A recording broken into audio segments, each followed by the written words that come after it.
Beyonce says she will remove the lyric spaz from her hit new album Renaissance after being called out by listeners that said it's considered derogatory in the disability community. Now, this comes just weeks after Lizzo faced backlash for using that word in one of her songs and then changed that same lyric. ABC's Kana Whitworth has the latest. The 28-time Grammy winner catching flack for what some are calling an offensive lyric in one of her new songs. In the song Heated, Beyonce using the word spaz, which can be a shorthand term for the medical condition spasticity. This means there's an abnormal increase in muscle tone or stiffness, which may interfere with movement and speech. Spasticity can also be associated with discomfort or pain.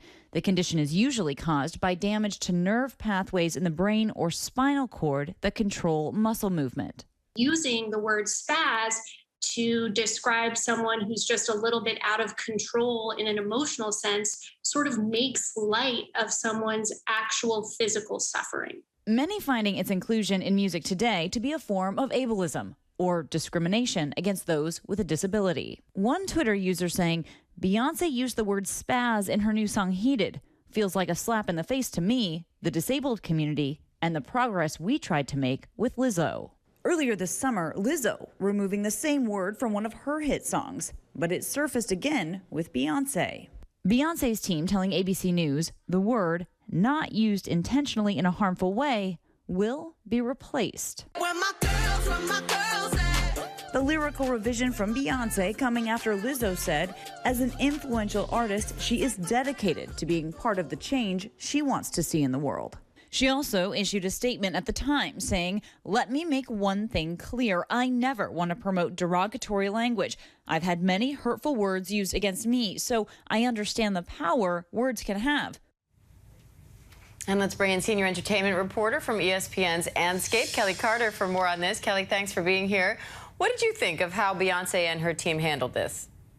I mean, they came in swiftly as they should. I think the thing that we all know to be true about Beyonce is that she's very inclusive. She's very progressive. And she obviously didn't use that word intentionally and certainly not to cause harm. I mean, in fact, this new album, Renaissance, is inspired by and dedicated to, in a lot of ways, a Black queer community. So this is something that Beyonce takes very seriously. And I think that it's important that she came out kind of strong once it was brought to her attention that she used something that could be potentially harmful to a community of people. So how important is it for someone as big as Beyonce, one, to use a word like this, but then also to make a change like this quickly?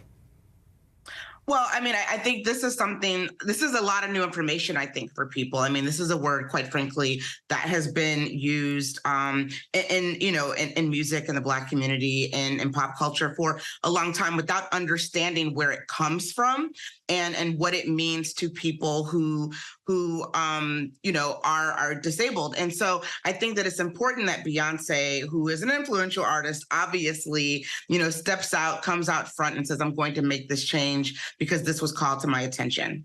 All right, Kelley Carter, always great to have you. Thank you. Thank you.